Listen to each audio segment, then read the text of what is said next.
right. Welcome. Happy Imbolc. I don't know if that's, everybody says it a little different. Imbolc. I had to look it up because I've been saying it wrong for years. So welcome. Today is all about collaboration, celebration, and enjoying this first day of spring together. And so I would like to do some seed planting, or at least planning our gardens a little bit. What do we want to plant this year? What have we been cultivating from years past? Some of us have been planting trees these past few years, and now we're going to see their fruiting. So with spring and all of these things, I really want to continue in the Magical Mothering Method session that we had on the 13th of January. We talked about what is going to flow out of us this year. Rather than setting goals and intentions, what are we going to have flow out of us? So are we going to have more energy work flow out of us to share? Are we going to have a book flow out of us to share? Are we going to share more intentionally through social media or through, whatever we're doing? But I want to look at it rather than planning and goal setting and making this thing happen. I would like to look at it as what is coming through us and going to flow out of us. Does that make sense? It shifts things a little bit in a different direction than what is typical for this year. Vision boards and planning and all these kinds of things. I want to shift and collaborate a little bit more and create a little bit more focus on flow.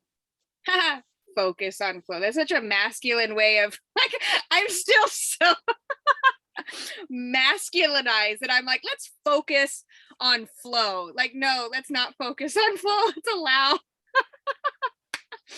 So as you can tell, this is a work in progress of integrating the male and female, because I'm much more masculine. I've talked about this a lot than I am feminine. And so integrating more of that feminine flow into me to balance those out. So, all right, you are welcome to unmute yourself. If you would like to, I'm going to ask you to unmute. That way you can. I'm going to put this on a gallery view now. Okay, so I would like this to be a collaboration. I would like this to be a way for us to allow for ideas to flow through us, and so that we can spark the light within each other and maybe plant some new seeds or allow for some new insights to flow through us that might not have been there otherwise. So if you haven't shared with me your word of the year, or if you haven't gotten one yet, I would love to hear that. You can either share it out loud or in the chat, whichever way is most comfortable.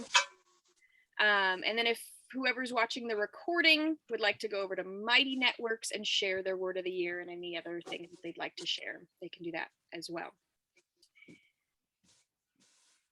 Anybody would like to share either their intention for this spring, now that we're springing into intention? Yeah, Diana. I think the word that keeps coming into my mind is spiritual. I have been having to take the last year off and just focus on myself. So I haven't done a whole lot of new learning this last year. So I'm ready to take that next step and start doing more learning and prepare myself more to put myself out there. Yeah. So that's mine. I love it. I love it. Yeah. Leandra or Lindsay?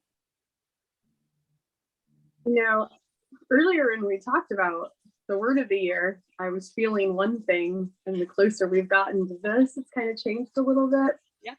I've put so much intention and so much work into all of this year, and started to see a lot of my dreams and things that I wanted come to life. And I'm maybe overwhelming myself a little bit. I'm like getting myself like really worked up about it all. And the closer we got to Imbolc, the more that surrender just keeps coming to me, to just surrender and just let this happen and kind of enjoy it and not stress about it. That's mine. I love that seed. I think surrender and flow, allowing things to flow out of us and through us, gives such a different energetic stamp than what am I going to do this year? Yeah. What is going to, having this all planned out as to like, what's going to be brought in and I'm going to make it happen, versus surrendering and seeing either God, goddess, universally, creator, source, Mother Earth, whatever, what that energy is going to allow to us. And it's going to be so much more, right? It's going to be so much more than what we could really ever think of on our own, because we're going to have more energy, more ability. So I love that. Surrender. Love it. Lindsay, do you have? I do songs because spirit talks to me through music. And so right now it's like Get Back by the Beatles. Because after I, realized a lot of the flaws and whatnot, I got, super excited about, my business, about life, about everything, about the weather, about, and I'm still trying to be. I know I want to be back where I was. So I want to get back to where I once was before. And yeah, last year was just kind of weird, and moving on next, getting out here and feeling a little bit more grounded and a little bit more. I'm starting to feel it. I'm getting there. Yeah. And I would So, almost, my hands are dirty. I love it. There's so much in culture that when something happens to us, we go, I just want to go back to normal, or I just want to go back to where I was, or I want to go back to feeling good. And I'd love to offer integrating those experiences so that you can move more. You don't want to go back. You weren't, you know what I mean? Like you weren't exactly happy. There was things. You want to integrate all these and become more of who you are.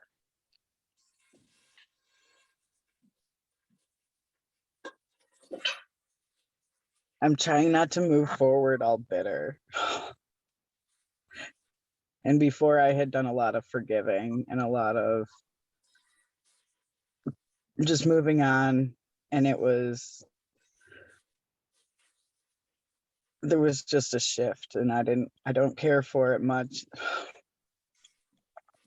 That's all I can feel, is that there was a shift, and I haven't been paying attention to what's going on out there, but I feel things.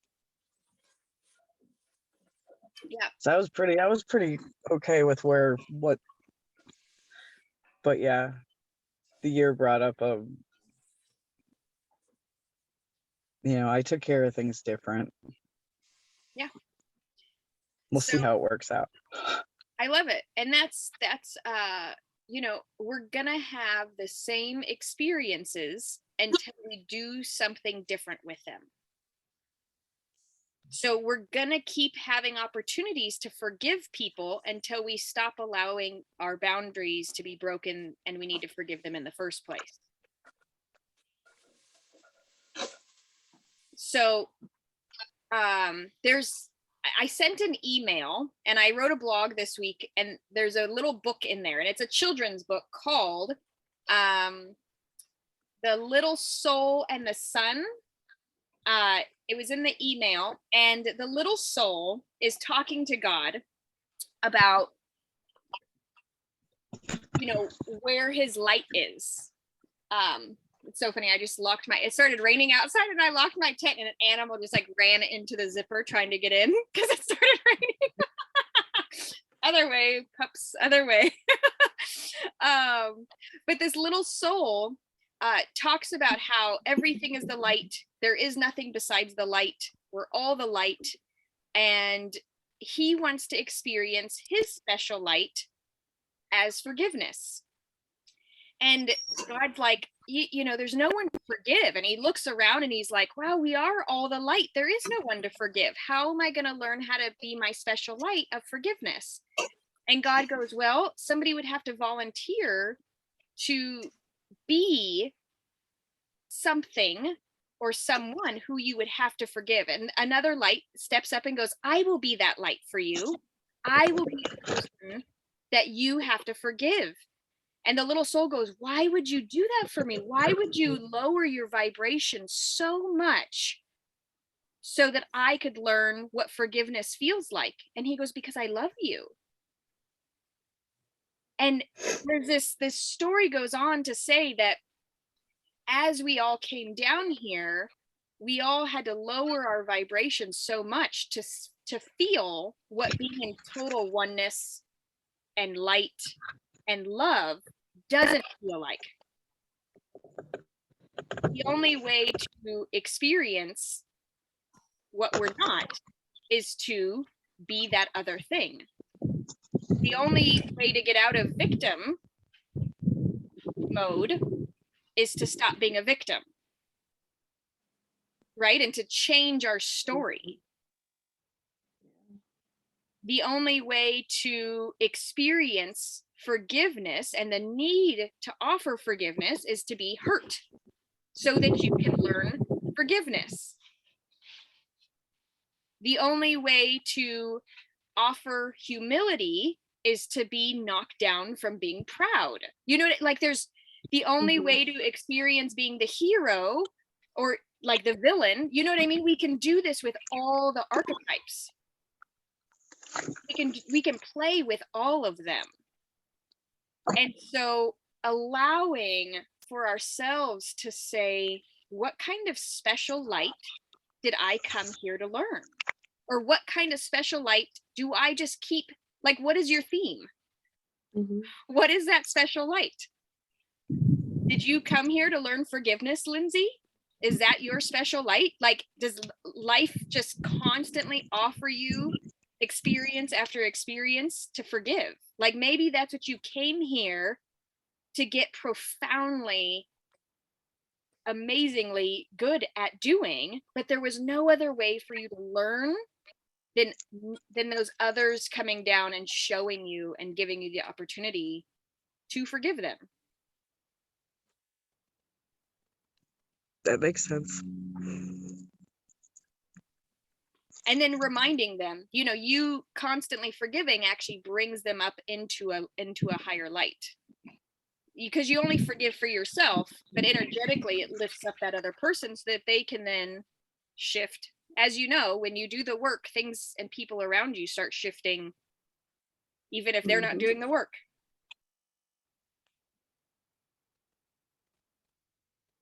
Yep. Yeah.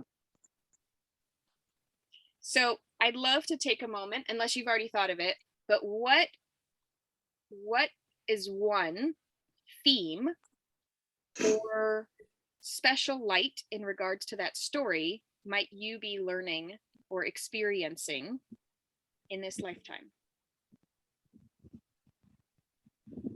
It's not about me.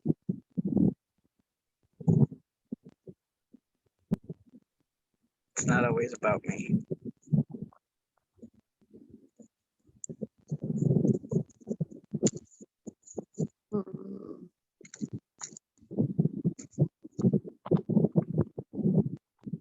So, Lindsay, could that be you came to learn collaboration? You know, maybe it's taken all of these lessons of learning. So, Leandra, did you have one that came to mind? And Lindsay, I'm going to mute you just because it's a little windy. I was kind of thinking about the breaking of like connections or breaking of ties with things that, you know, for generations or for lifetimes or whatever, like I've been repeating a lot of the same things. And I've kind of been working on cutting some of those ties and cutting some of those things that you don't have to keep repeating. Yeah. Or maybe it's something we do in every lifetime. Or maybe not though. Maybe, Yeah. you know, how much time were we given in our various lifetimes to actually just sit and contemplate? Mm-hmm. Or how much of our lives were just made of struggle? Or, you know what I mean? So, well, that's kind of why, because I've said I felt that there's always been that struggle and that I've relived that many times. And if there's a way to end that, that would be great. yeah. Yeah. Thank you. Mm-hmm. Breaking ties. Diana, do you have? What specific thing are we looking for? I'm sorry. I was listening to everybody else and what is the one thing we're looking for right now? Yeah, so like the little soul came down here to learn forgiveness. So is there like a theme that maybe you're learning? Or well, I learned that it was my job to break that ancestral tie or the ancestral trauma, which I do believe that I have done. And now it's just learning and learning more and more. And I'm loving being able to say no. I'm reading. I don't hold space and time. You know, I hold space, but I don't care about time anymore. Time just really messes with me. You know, I'm just kind of curious, what am I? You know, that's what I'm trying to learn. What am I? Yeah. You know, I know who I am and what I believe, but I know there's so much more to what I can do. So I'm learning on building on that. And I just want to help as much as I can. I love that. Yeah, collaboration, right? And I've been reading, it's funny you say about writing our own stories. I'm reading this right now and it's like, oh, that's all about that. So that was really cool. It's a good book. It's a good book. Yes. So, yeah.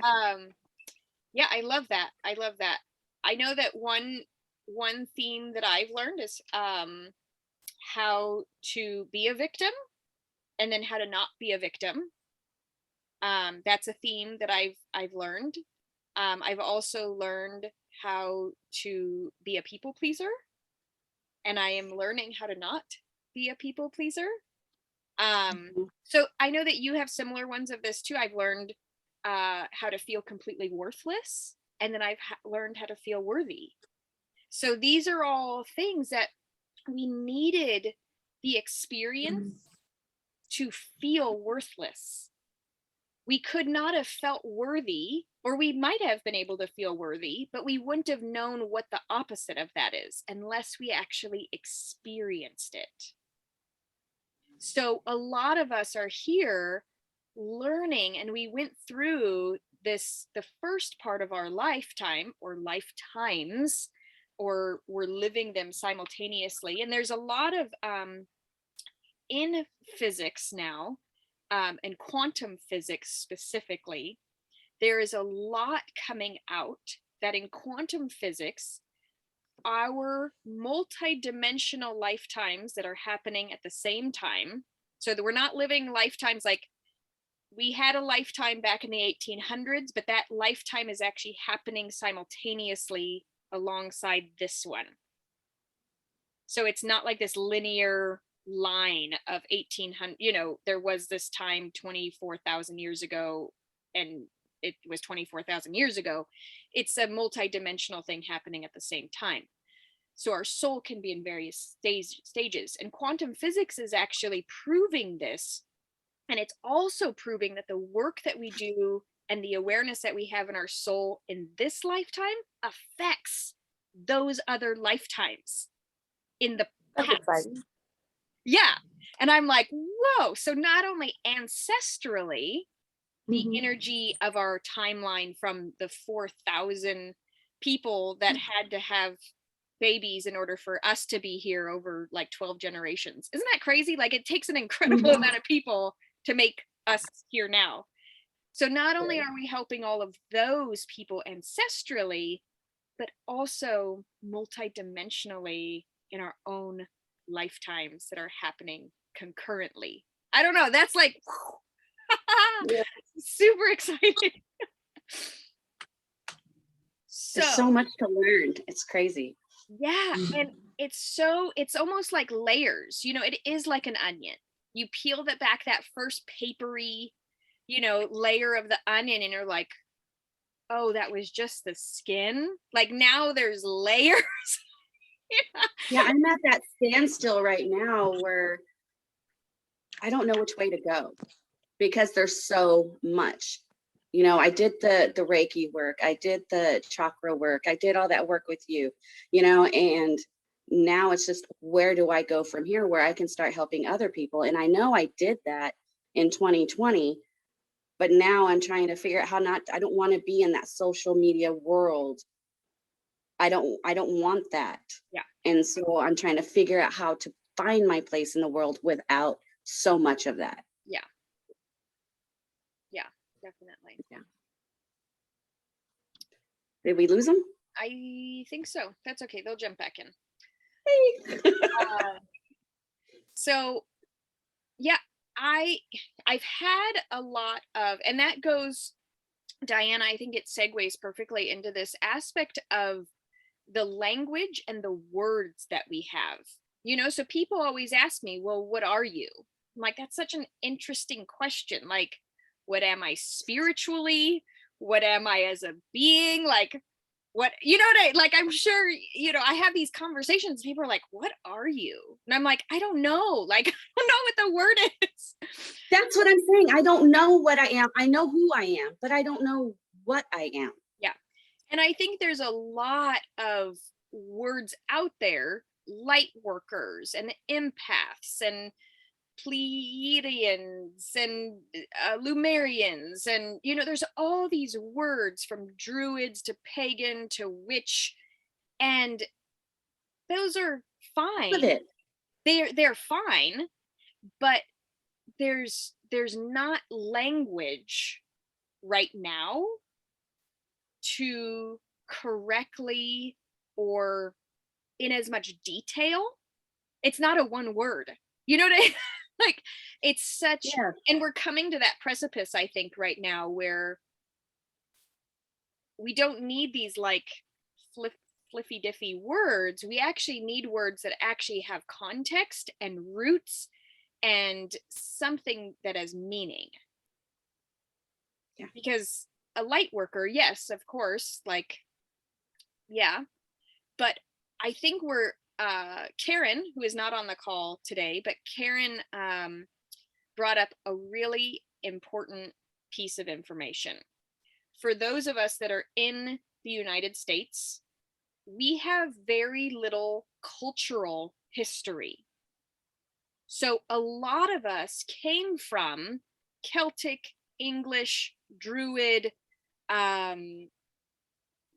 pagan cultures, and they were wiped out by the Christian church. And then we landed in the United States and had nothing, no culture, no history. And then we go on appropriating other people's cultures and history because we're so hungry and yearning that we inappropriately try to bastardize other people's culture and history. And so it's not a laughing matter, but it's like it's insanity because we have no foundation. We don't know where our roots are. We don't know where we came from. We have no lineage because Karen was even saying her grandfather was a Mao. He came from China, Japan. Okay. An Asian country. And his last name was Mao. And he actually changed his last name to Maori to be more American. And so many names did this, right? So many names dropped their culture, dropped their last names, changed their last names, changed their identities, made up a name that they wanted to be associated with. I mean, it's just crazy that there's not this foundational history. And so I think that's what I'm excited to have flow through me this year, is creating, writing the book for the magical mothering method. And that's kind of like my own personal history, you know what I mean? And really lineaging that of the transformation, and then writing a planner that goes every day and really igniting the humanism. I'm not a big fan of feminism because I don't believe we need a one-sided history anymore. We need humanism, which is both divine masculine and divine feminine, because feminists in and of themselves repel masculinity in the way that they do things. So we don't need more polarization whatsoever. So I'm realizing that there's this real need for me to have a ritual.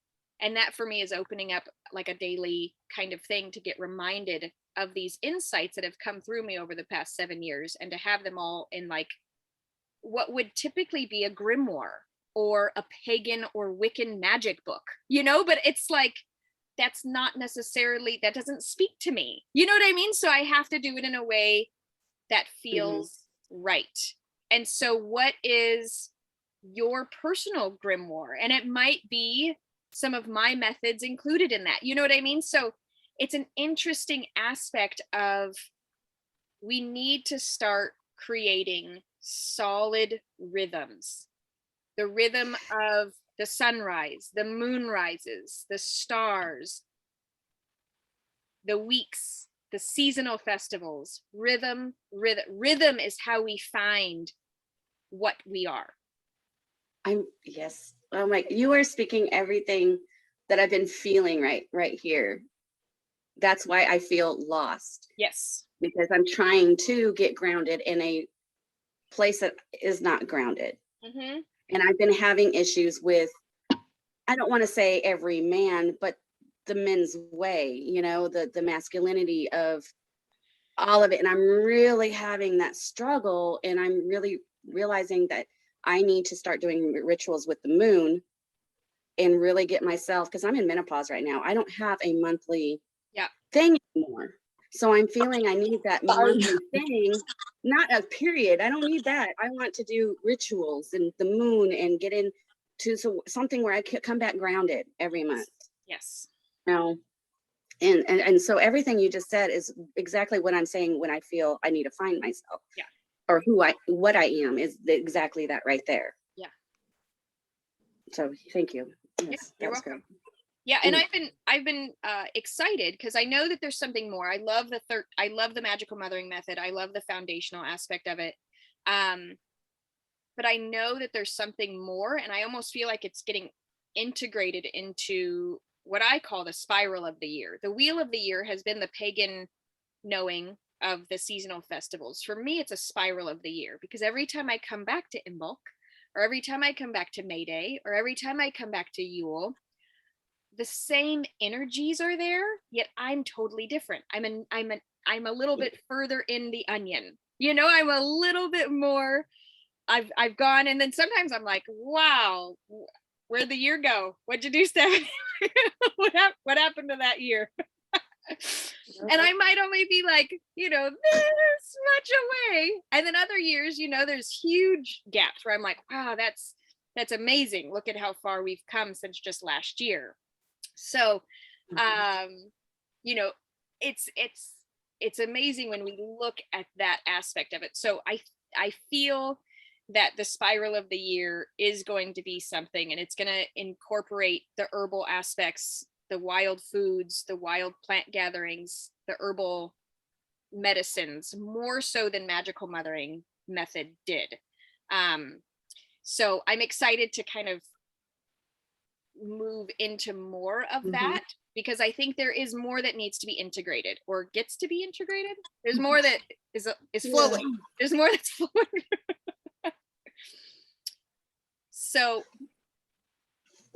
layers, this aspect of layering, and gardening is kind of like that too, right?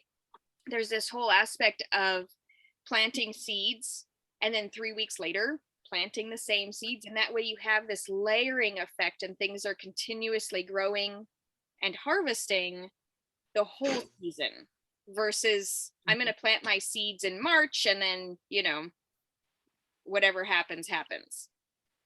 But if we look at how nature does it, there are always, you know, there's always something coming up right behind whatever was just in bloom. Mhm. There's always, you know, the dandelions come up and then after that the violets are kind of hiding underneath them, and then, you know, it's like there's always something emerging right under the surface. So there's never this barren space.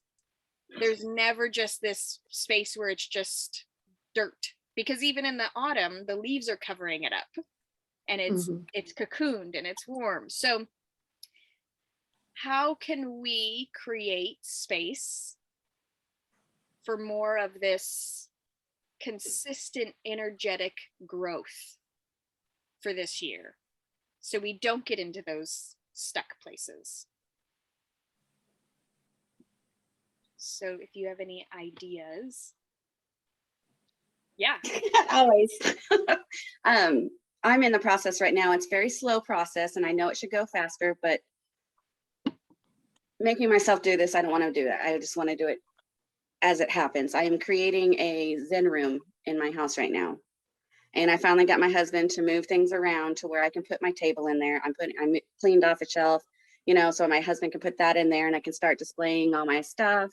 And I want to start going in there and start doing my rituals, my writing, my reading, my researching, you know, having that sacred space that's just mine. Yeah. So that's what I'm in the process of doing. I love it. Yeah. And I just finished my tent.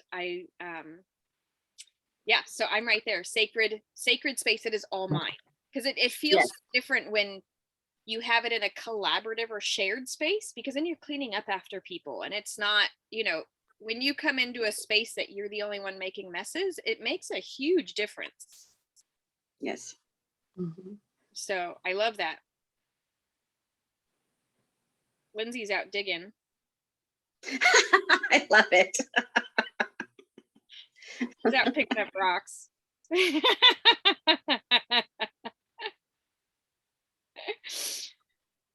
That's one way to do it. I'm telling you, I love it. Where's she at? Lindsay, where are you at? Quartzsite, Arizona. Oh, Unmute. that's right. I saw her driving through Sedona. Was it Sedona? Here, Lindsay, I asked you to unmute. I don't know if you. Didn't you just? Yeah, I it's saw hard you to see the driving screen. through. Huh? I think it was just the eastern part. We went to California yesterday. I don't know when I've put stuff up or where. Well, it was very beautiful, and I like I the song kind of too. started to create a room in the house before I left, so I'm kind of right there with you. Finally cleaned out enough space to make a space. Yeah, isn't that? You're right.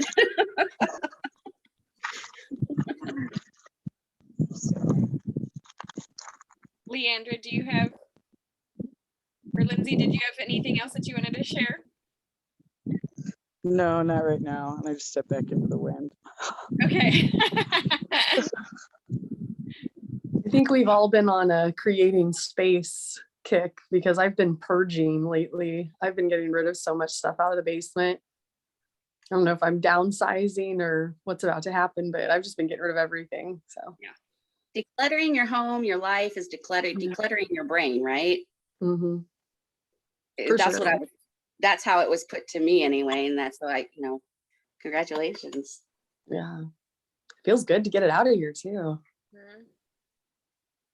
All that stuff. I know. I got rid of some puzzles the other day that nobody liked. I mean, we tried doing them and it was like, nah, we got them from a thrift store and we just gave them right back, you know. And my husband goes, why are you getting rid of those? We have 22 acres. And I'm like, oh, no. No, we're not filling up. Right. No, we're not filling up 22 acres. No. Right. We don't need to like do that. That's not what we're doing. You can donate those. It'll be It'll be okay. That's funny. Yeah. Wait. And I also got my set of, Oh, nice. Yes. so I'm gonna finish the rest of the, because I was asking you all the ones. I found them and I'm gonna The, get to it. the Celestine Prophecy series. Mhm. So good. The 9 insights, and then he has a 10th insight, an 11th insight, and a 12th insight. 12th insight. Yep. So the Celestine Prophecy, I think they made a movie out of it. I tried They to did. watch it a few minutes in, It's and not. it was It's horrible. not good. Really bad It's not that acting. it's not worth it. It's just the acting. It's just it doesn't show all the intent work that he does during his journey. Yeah. It felt just like it it doesn't took show away it. a lot of the seriousness of it. Like it kind of made it look kind of cheesy. And It made it super cheesy, and like, why would anybody read that book? Like, I think Right. it really made it. Yeah, it's sad because it's a great book. Mhm. I don't It think they is. portrayed it very well. So And that's I look at it as that's what my life means to me. And so that's what I'm trying to figure out. All the little things, all the intricate pieces, and because I'm Mhm. just here to learn. I mean, I'm not just here to learn, but I'm here to learn.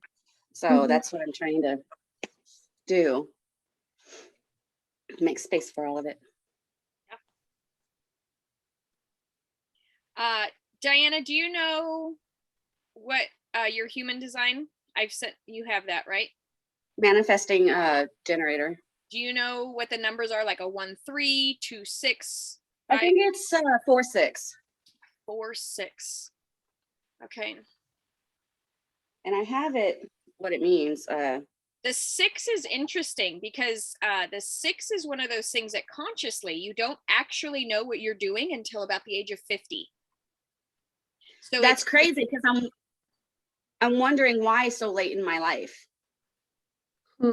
You kind of gather up these experiences and really take a long time just like learning and figuring it out. And my husband's a 6 as well, and he's just always like, I don't know what I'm doing, and it's like, well, that's great that I do, like, so you don't have to. And your husband does. Your husband takes care of it, so you get to really be on this journey of exploration. And yeah, around the age of 50 suddenly like this light goes off and you're able to integrate all of these things. 4 years. Yeah. So Betty Crocker was a 6, they say, because at around 50-ish, suddenly she wrote a cookbook of all of her recipes. And everybody knows Betty Crocker now. So all these, there's a lot of really well-known people who didn't actually know any part of what they were doing or what they were doing until they were in their 50s. Makes a lot of sense to me. Yeah. Because I through my whole life, I had a great childhood. Yeah. Great childhood. And it's just these little intricate parts of my life that were just a few years long were very, horrible, but I got out of it and I learned a lot from it and I didn't do it again. Mm-hmm. So I've learned how to get off that hamster wheel and change something so it changes. Yeah. And that's been great. Like learning how to say no was the best thing I ever done in my life. Yeah. It's great. It is so liberating to say, no, I don't feel like it. Yeah. And I'm sorry that hurts your feelings. Right. And then on the other token, learning how to say yes to all the things that give you pleasure and all the things that create life, and that you might have been, oh no, I don't have the space or the money or the resources, and saying yes to those things. I say yes to what makes me feel good. Exactly. Yeah. Yeah. And if I don't like it, I won't do it. I don't need that kind of person as a friend. So. Yeah. Yeah. So we've kind of shared some aspects of what maybe that light is that we're here, or lessons. Lessons is another word for it, but I like, what light did you come here to shine? I enjoy how that story reframed that. So it wasn't like we're coming down here to learn all these lessons. We're coming down here to experience what we could not experience as the one. When we're one, there's no separation, there's no identity. We're all perfect. You know, we're all like a candle in the sun, all of us. There's no distinguishing the light that the sun is giving off from each of the candles that are giving off their light. But without one of those lights, it does make a difference. You know what I mean? Like, they're all important. So kind of realizing or creating awareness around that for this, now that we're into spring, you know, now we're going to have a little bit more energy. We're going to be a little bit more motivated to do some more activities. We're going to be more connected. Something that I've really found interesting is I've experienced a winter in struggle before. We actually decided, we were living in our mountain community in a little mountain house. There was like no insulation. It was built in the 1930s. We didn't get our central heater fixed. And we decided we were just going to live off of our wood stove. And so the kids were 3 and 4 at the time. And so we'd wake up and it'd be, you know, 30, 40 degrees inside of the house. And we'd go and sit inside of the bathroom, the kids and I, until the house, like until I was warm enough. And then I'd go and get the fire started. And then we'd, you know, it'd warm up the whole house, the living room and the kitchen, and I'd shut off the other rooms. And we did this an entire winter, and it was pure struggle. It did not feel good. It did not, it was struggle. Like, I chose to struggle. Like, we could have just paid the $60 and had the heater fixed. Like, it was no big deal. But we actually decided, like, we're gonna try this out. And it's such an interesting thing. So we avoided winter, as you know, the past 3 years traveling. And so I was a bit concerned if I was choosing struggle again, spending a winter here in the bus in Missouri. Right? In a bus. Get ready, it's coming right today. No insulation. Okay. So amazingly, we have been acclimating rather than it being like torturous, or this thing of like winter's coming to get us and it's coming in every day. But instead, we like I throw on my wool little onesie, and we go out in like 17-degree weather, hanging out outside, because we live in this cold, like, we wake up and it's usually in the 20s in the bus, and we throw the heater on and we get dressed and then we go outside. Like, it's so different than being in a house that didn't have heating, because that's how the house was made. Like, the house was made to be heated. When you're living outside, there's such a little difference from going inside to a house that's about 55 to outside that's 30. You know what I mean? It's so it's been a really interesting kind of experiment as to acclimation versus struggle. Like, really being connected with nature in a way that I've never experienced, and living more primitively because I'm choosing to, versus this aspect of like living in a modern house without heating. Like, that was just silly. So there's interesting things that are happening even in these experiences. I was able to integrate that experience in that spiral of the year, right? And come back to it and going, am I making the same stupid mistake, or is this time going to be different? And so it's very different how the mindset can be so drastically different with a very similar situation, and it makes the situation completely different. I'm such a California girl. Sorry. I can't do it.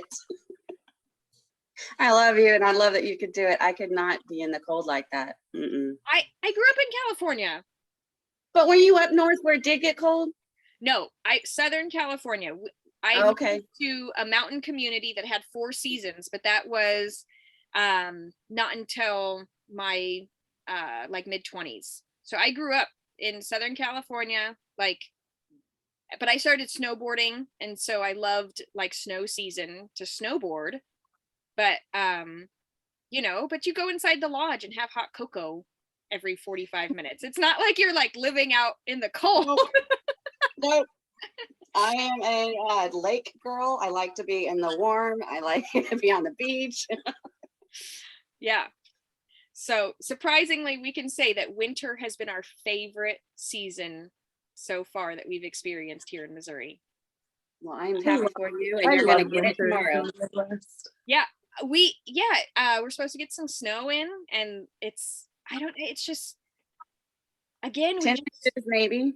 we throw our snowsuits on and it's 33, you know, but it's so interesting because we're living connected to nature. And so there is this druid aspect of like really being and using the magic of the elements versus like using and alchemizing those, alchemizing that cold, and, you know, using that and being like saying, okay, I'm going to hibernate like a bear. I tried so hard to hibernate all January. There was too many nice days, and we ended up building. I tried to. I tried.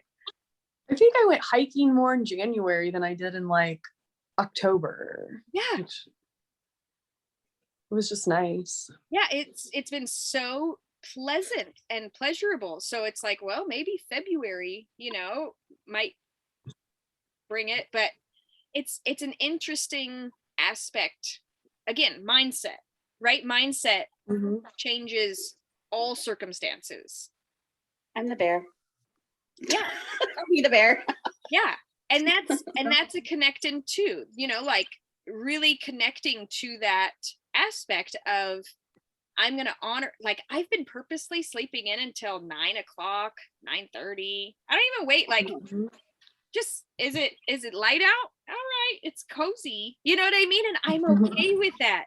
And then the past few mornings, as it's like, I don't know, there's something in the air. It's a little bit warmer, right? So I'm waking up at 7. And it's an interesting thing where allowing your body to just experience whatever is pleasurable versus have tos or shoulds, like Diana was saying, redoing her Zen room in a way that is really like just meditative, contemplative, comes as it you know, you do it as you're inspired rather than going through and like, I don't want to make it happen. Yeah. It needs to just happen. Yeah. So yeah, there's so many aspects to it. So I know for me, it was when we officially purchased the property, that's when I really felt like I could make this space and solidify, like, we're not leaving.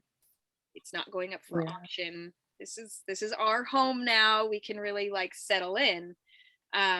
So there are things like that. Could I have made a mindset of like, while we're here, I'm going to make this? Yes. But there is certain psychological cues that help us make decisions. So Leandra, her psychological aspect is start getting rid of stuff. You know, there's something flowing through you, telling you it's time to declutter. It's time to get rid of stuff you don't need. Things are shifting and changing, and yeah, and that's exciting. I think so. Very exciting. You've been in that house for how long? Almost 4 years we've been here. So we've accumulated enough junk. It happens. 20 years. Yeah. I've been in this house for 20 years. I'm ready to move. So what I've been doing is packing things up slowly. Like once a month, I'll pack up a box and put it in the shed. And I'm just packing, and in the next couple of years, we're going to be ready to move because this house will be paid off, and then we can sell it. And then I want to build a home to where the way I want it. Yeah. You know, it's mine. And if I have to gut something, I can do that. That's not a problem. I can tear shit up. but I've just been packing it away and just manifesting this new home, this new place. I can, have the garden, have my dream, have what I want. And I'm so excited for it. So ready. And I'm trying not to put roots here. That's been another struggle, is I'm trying to I find myself talking myself out of things and trying not to grow roots here because I don't want to stay here. So I find myself not as grounded. Yeah. There is that saying, bloom where you're planted. Yeah. And So water's greener on your side. when it's one of those things, it's spring now. So bloom this year where you're planted. It'll just give you more experiences, more times. We traveled the country and people are calling me from Quartzsite right now. Are you here? I'm looking for your bus. We've been there the past few years and people are like, where are you? I bloomed where I planted. And I'm like, well, I can mail you, I can mail you whatever you need. Mhm. But I couldn't not do that. You know what I mean? Like, create space, share your gifts, create whatever it is. And if you end up going to another space, you're going to have all of those resources and experiential learnings to just do it and bloom where you're planted if your seed flows in the wind somewhere else. But don't inhibit yourself from blooming just because you're not exactly where you want to be planted. When you put it like that, it sounds a little selfish. It's just, gather I'm being selfish to myself. You're saying, well, it's not the way that I want it, so I'm not going to do it. Versus, okay, I have the opportunity to do this now, and then I can also, and I can do it when I'm in that space that I really want to be as well. I can bloom now, and I will get another opportunity to do this and grow this again. We're just It's raised, not greener on the other side. It's greener where you water it, right? well, and we're raised in a very polarized society where you pick this or this. It's this or this. Mhm. I'm no longer putting energy into that sort of thinking, or as a humanist, as somebody who wants humanism, it's or both. I want that, and I want both, and because when we say I want I want conservative actions and progressive actions. I want growth and grounding. I want the masculine to be heard and the feminine to be heard and collaborate, So it's more of a circle or a spiral rather than a box or a triangle. A triangle is like the kingdoms, the king at the top, everybody else down at the bottom. And there's no way to get there. So we're no longer in a triangle community. We're more in a box community right now, but there's really nowhere to go from here besides breaking that box. I've been seeing triangles everywhere, and I have not understood why. And I think you just put it in a perspective for me that I can understand. Okay. The hierarchy. Thank you. Yeah. I've been seeing them everywhere, and I'm like, what is going on? It's because we are in a triangle situation right now where there's like this dictatorship happening and we're having to be subservient, and it's very uncomfortable. And it's falling. Mm-hmm. And they don't know what to do. And that's why where you're planted right now, setting up spaces to allow for more collaborative discussions, talking within our own communities about what changes or not we want to see happen. I moved to a very religious and Christian part of the country. Yeah, I know. Yeah, like I get our newspaper, and our newspaper is filled with Bible verses, and it's filled with, as a good Christian, this is what you do. And most of the articles start off, as a good Christian, it's an interesting aspect, and there's nothing against Christianity. It's just a belief system that most people are baby Christians. There's not a lot of becoming mature and adult in connection with others or with God, even in a religious form of that boxed in doctrine. That's why they're so hungry for whatever they can get their hands on, and they just take whatever people feed them.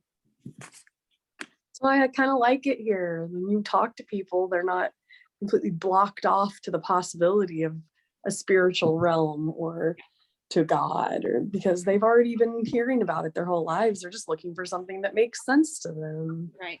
Or at least that was my take on it. Reconnects, right? I mean, Yeah. so much of nature being taken out of everything because of the church. And I think because I have a background being a very devout Christian, I see a lot of the intricacies of how the church is to blame. And there is a lot that needs to happen. There's a lot that they need to do to reconcile the huge shift that they did when they destroyed the pagan culture and didn't bring any of the nature aspects, which God made. Like, when people call me a witch when I'm using God's plants, and I'm like, are you using God's plants, or are you using man's chemicals? Like, that is. And there's nothing against man's chemicals, you know what I mean? Like, but there's a very interesting aspect when people look at crystals. Oh, crystals.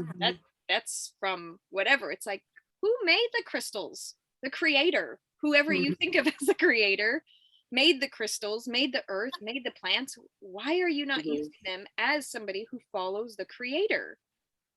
So it's an interesting divide. Again, that's that or. You either do this or this. And there really is this bridge that is happening of let's do that. You can do this and we can integrate this. And it's just allowing for that bridge to happen. Kind of diving into this with the divine masculine that I just started.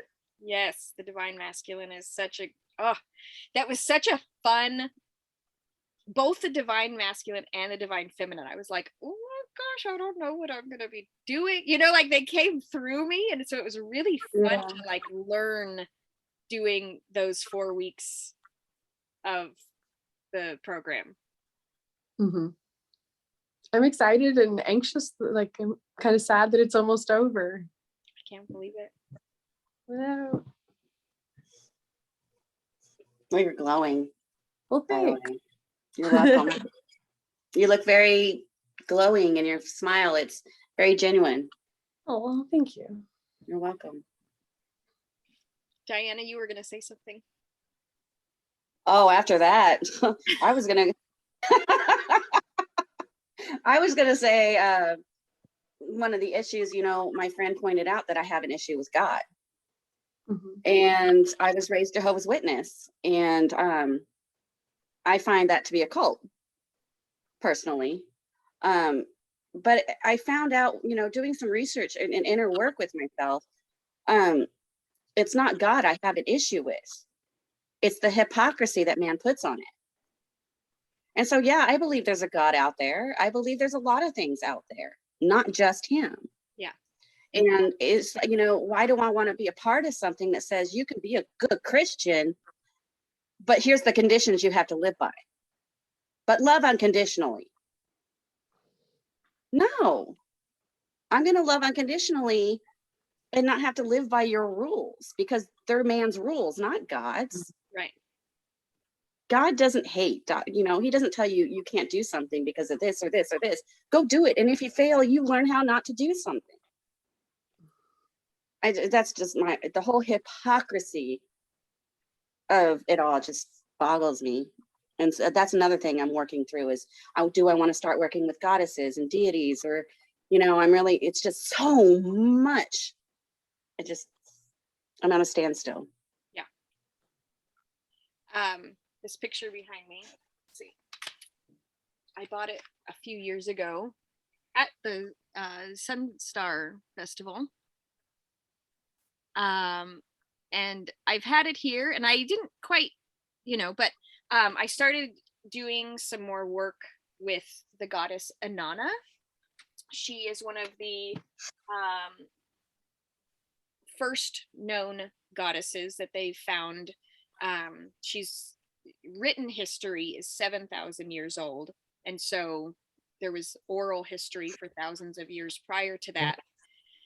And it's been interesting because Sophia is the name. So there's God as the masculine, and Sophia was the feminine portion of God, which means wisdom. And so a lot of Judaism and Christianity, when they rewrote the books, and even when they're writing or finding these old goddess cultures, they're writing them from a masculine standpoint, that these cultures must have been matriarchal, which means that there was a woman in power, and that's not true. They were egalitarian, which egalitarian means that every individual was completely free and there was no ruler. Because when women rule, they collaborate. This is how women naturally gather. When women gather together, they go, I'm going to do some cooking. Oh, well, I'll start the beans. I'll cut these up. They naturally share the responsibilities, and it gets done very effectively, very efficiently. Look at if you do any sort of, if there's a few kids in there, there's somebody playing with the kids over here. Let me have that baby while you go do this for a second. You know what I mean? When women gather, they are all free individual beings who collaborate, making the work easier for the whole, not dictating what everybody does. So the whole history that we have had about religions, about where the world came from, about God, and all of these things, the goddess culture predates all of that by 20,000 years. And there was a very long history of these free people who lived in a Garden of Eden style state of being, who ate from the earth, who wore no clothes, completely connected to the earth, knew their space and their connection. And so as we're moving out of this dictatorship, slave beings that we've been for the past 6,000 years, we're moving more into remembering our independence, remembering that each individual can have the awareness because they were born with that. They were born with that part of their brain to become aware of their own actions and to move into a space of being independent and deciding. And that's where, it's interesting that there's such a push for mandates right now on all levels, whether you agree with them or not. It's an interesting push.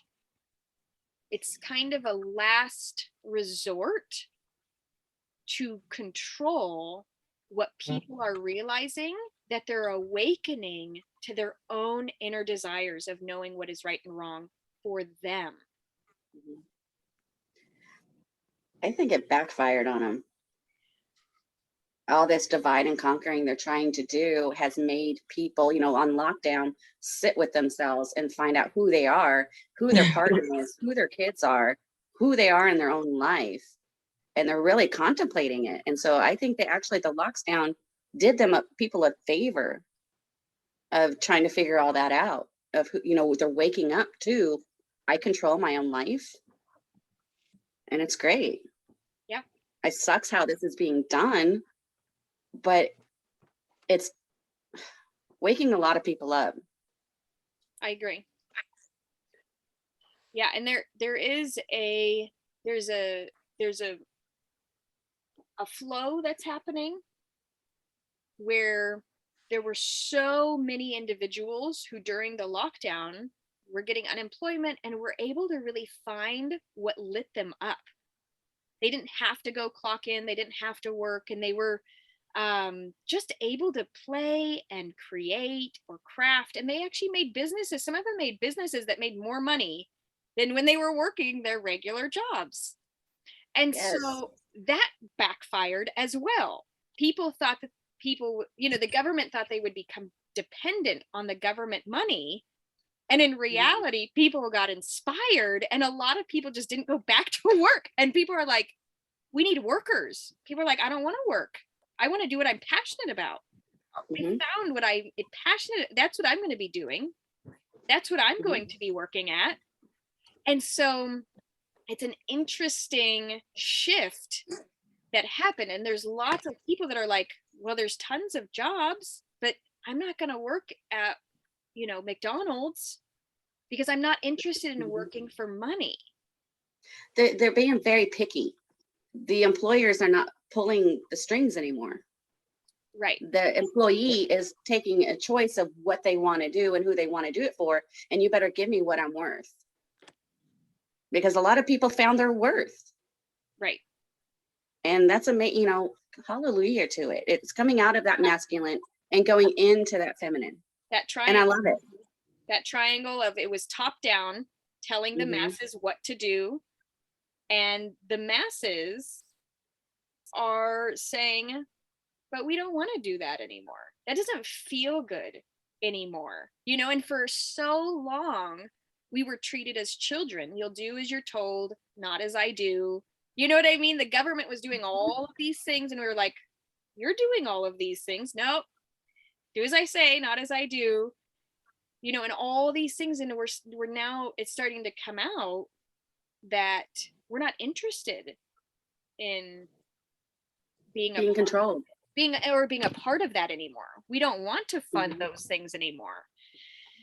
So how do we, defund? People are talking about defunding the police and reallocating those resources. That is a part of collaboration, giving more resources to health care, mental health care, giving more resources to teen centers so that there's not so many teenagers on the streets that are bored, getting in trouble by the police. So the reallocation, while it's very tricky to navigate because it's very disruptive and it's very triggering for people, and all of these changes that they go, well, you're just going to take it away. And it's like, but that's not, it's or, well, we have the police and it's not, it's both. Let's have laws and guidelines, but let's have people that are actually in integrity holding those laws and guidelines up. Not the other. Yeah. And I think a lot of people start with integrity. Yeah. They're in it for the right reasons. They get into it for the right reasons, and then they get bought. Yeah.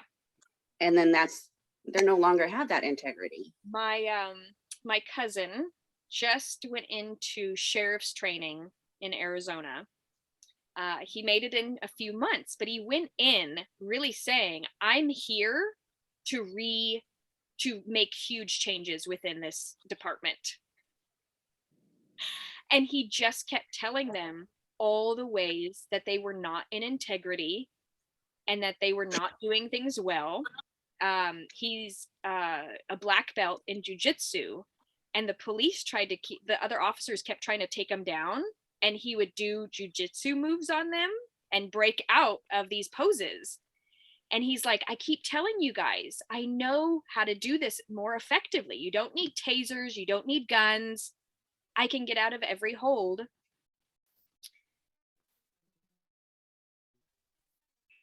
I think it paused for a second. Oh, I see ya. Okay. They don't need guns or tasers is where it ended. All right. And that's where I paused. Yes. And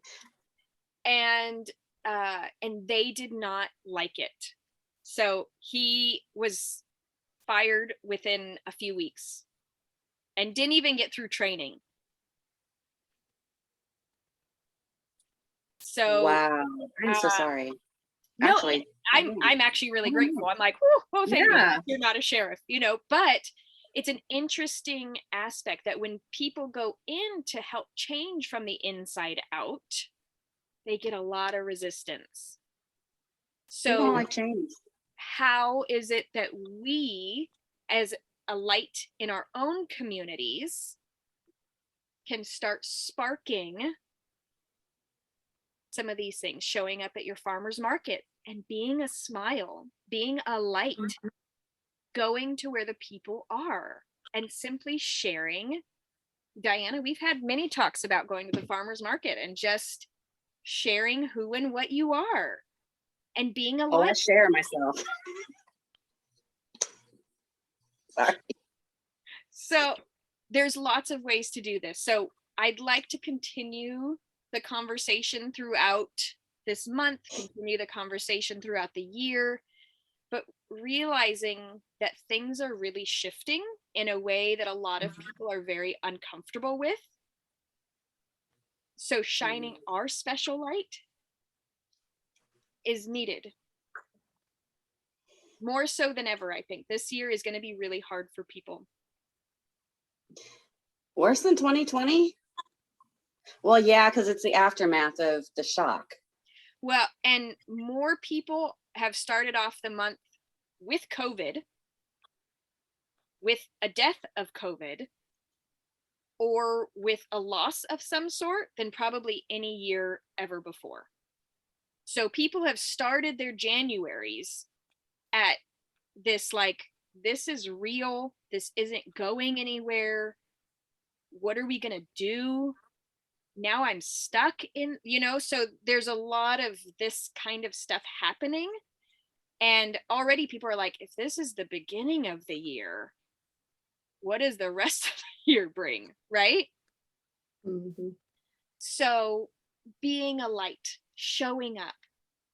I just read something else that the expression, the physical muscles of our face actually affect the neurological chemicals that our brain outputs. So if every time you pass by a mirror, you smile, your brain will actually give out those endorphins, not the other way around. Your brain does not create your emotional aspect. Your demeanor creates the emotions and chemicals that are released. That makes a lot of sense. So bringing that, whatever feelings you want to invoke, whether it's joy or serenity or peace or love, being that physically, showing that and showing others will actually transform it. Because if they see it, how many times have you smiled at somebody and they smile back immediately and then they like catch themselves smiling and they're like, they don't quite know what to do because maybe they don't want to smile at you, but it's called mirror neurons. We can't help ourselves. When somebody is smiling, your mirror neurons get activated and you automatically smile. And then if they're mad at you, it's even funnier because they're like, and they don't want to, but they can't help it. They have to do it. So our mirror neurons also are what makes us cry in a sad movie. Our mirror neurons also make us laugh in a funny movie. So often we're dictated, and media has captured this to make us watch movies and television to get those mirror neurons turned on because we're not interacting as much. We used to get our mirror neurons turned on all the time by living in a community and they were always, you know, there was babies around or kid, you know, so we always had this empathic aspect to our lives living in community. So Netflix and Hulu have overtaken our mirror neurons, and we're not getting that in actual real face to face. So that's another, you know, key to it, being more in community. And maybe not right away, you know, take your precautions. The virus is very real. This is very much flu season, and COVID season is still upon us. Be mindful of what you're doing and who you're with, and not to live in fear, but know that our bodies are a very amazing and intricate healing machine that do need proper rest and care and water and nutrients in order to fight off the germs that are around us. So, and right, both. Let's be wise and take care of ourselves. Let's be in community and do so in a way that is really collaborative and healthy. So, does anybody else have anything? That's what this year is about. Yes. I'm sorry I interrupted you. Oh no, you're good. I love it. Yay! Got excited. I'm excited. This is gonna be. I see. My husband won't even take me to the store. Huh? I was gonna say, my husband won't even take me to the store anymore. He don't like to go with me because I talk to everybody. I don't care who you are. If I don't know you, I put a smile on everybody's face that I meet. And he hates it because I will stand there and talk. You know, you just ask, how's your day going? And they will tell you. And my husband just, I stay at home anymore. You just need to go to the store. Just a ray of sunshine everywhere I go. Just go to the store. No, because I will never go. Oh, it's my store day. Let's go to the store for one day out of the week. Oh, it's my store day.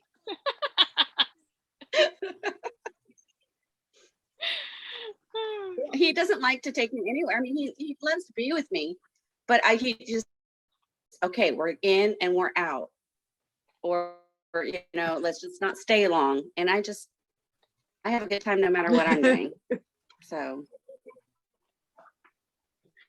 All right, well, I'm actually getting ready to walk out of the door to go to the store because we're supposed to have like a blizzard coming. I gotta go get stuff before we're snowed in. Yes. You've got like 3 days of snow. Yeah, it's coming. Yeah. All right. Love you, ladies. Bye. Have a good one. Thanks so much for joining in. I appreciate your input and your collaboration, and we'll stay connected, and that way we can continue this conversation and continue growing and creating and enjoying each other. All right. I'll see you all soon. Goodbye. Bye.